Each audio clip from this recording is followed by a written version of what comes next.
1440 എത്ര ഘടകങ്ങളുണ്ട്? ഇതിന്റെ ഫസ്റ്റ് സ്റ്റെപ്പായി നമ്മൾ 1440 ഘടകക്രിയ ചെയ്യണം.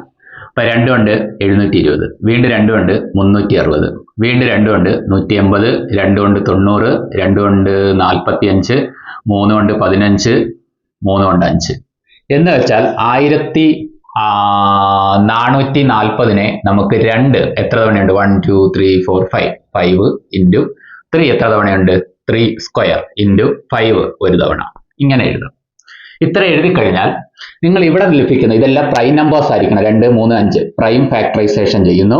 എന്നിട്ട് ഇതിന്റെ പവർ എത്രയാണോ അതിനോടൊപ്പം 1 കൂട്ടി ഗുണിക്കുന്നു. അപ്പോൾ നിങ്ങൾക്ക് ഘടകങ്ങളുടെ എണ്ണം കിട്ടും. അതായത് ഈ 2ന്റെ പവർ 5 ആണ്, 5നോടൊപ്പം 1 കൂട്ടിയാൽ 6. 3ന്റെ പവർ 2 ആണ്, 1 കൂട്ടിയാൽ 3. 5ന്റെ പവർ 1 ആണ്, 1 കൂട്ടിയാൽ 2. ഇത് മൾട്ടിപ്ലൈ ചെയ്യുമ്പോൾ ഘടകങ്ങളുടെ എണ്ണം കിട്ടുന്നതാണ്. 6 × 3 18, 18 × 2 36. അതായത് 1440 36 ഘടകങ്ങൾ ഉണ്ടായിരിക്കും.